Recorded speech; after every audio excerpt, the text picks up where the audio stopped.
So doctor గారు నాకు తెలిసి మీ దగ్గర నేను 2010 ఫార్మాలో నోవార్టిస్ అనే కంపెనీలో నేను చేసేటప్పుడు సివియర్ డిప్రెషన్, తర్వాత కడుపుబ్బరాలు, విపరీతమైన యాంగ్జైటీ, నిద్రలేమితనం అన్నీ ఒకసారి వచ్చినప్పుడు ఫస్ట్ టైం మిమ్మల్ని నేను అప్పుడు కలిసాను సార్ యాక్చువల్లీ.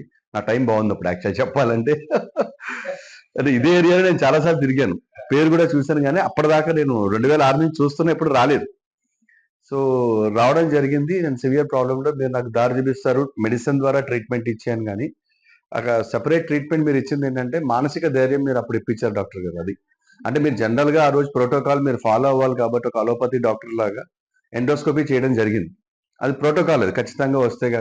సో, దాని ద్వారా కొన్ని ఏదో మీరు ఐడెంటిఫై చేసి వీటిని మనం డైరెక్ట్‌గా ఇలా కాకుండా ఇది చేస్తూ పక్క నుంచి మానసిక స్ట్రెంత్ ఎలా ఇవ్వాలి అని చెప్పి మీరు కూర్చోపెట్టి కౌన్సెలింగ్ ఇవ్వడం ఫస్ట్. తర్వాత విజువలైజేషన్ టెక్నిక్ అని అప్పటి నుంచి మీరు నాకు స్టార్ట్ చేశారు.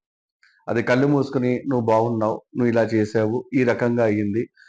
ఒక 8 స్టెప్స్ దానికి సంబంధించిన కామం, క్రోధం ఇవన్నీ ఎలా వదిలేసి అది నన్ను నేను చూసుకుంటున్నట్టు ఆ యొక్క స్క్రీన్‌లో నేను కళ్ళు మూసుకొని అది ఫస్ట్ 2, 3 టైమ్స్ ఏమనుకున్నానంటే అది చిన్నతనం. దాన్ని అబ్జార్బ్ చేసుకునేంత గుణం అప్పుడు లేకపోయినప్పటికీ నేను బిలీవ్ చేసిందేంటంటే నాకు డెవలప్‌మెంట్ కనిపించేది. అంత సగం కాన్సంట్రేట్ చేసినా సరే.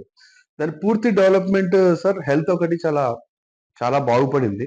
ఎందుకంటే ఎప్పుడైతే ఇక్కడ బ్రెయిన్ కంట్రోల్‌లోకొచ్చిందో, ఒక బ్యాలెన్స్‌డ్ స్టేట్‌లోకొచ్చిందో, ఆ విజువలైజేషన్ టెక్నిక్ గాని, లేపోతే ఒకసారి నాకు రెకీ అని గూడా మీరొకసారి చేశారు పర్సనల్‌గా ఒక రూమ్‌లోకి తీసుకెళ్ళి. ఇది ఇది one of the best technique Venkat నేను చేస్తాను కూర్చో అని చెప్పి. ఈ ఈ ఈ ప్రోగ్రామ్స్ ద్వారా నాలో చాలా డెవలప్‌మెంట్, మెంటల్ బ్యాలెన్సింగ్ ఒకటి, ఎప్పుడు చూడని సక్సెస్ ఒకటి, ప్రొఫెషన్‌లో గూడా చూడడం. ప్రతీది అంటే ప్రెషర్ సిట్యుయేషన్‌ని ఎలా డీల్ చేయాలి? అసలు ప్రెషర్ తీసుకోకుండా దాని సొల్యూషన్ ఎలా ఫైండ్ ఔట్ చేయాలి లాజికల్‌గా? ఈ ఆలోచనలన్నీ నాకు 2010 జూన్ నుంచి మొదలయ్యాయి డాక్టర్ గారు యాక్చువల్లీ.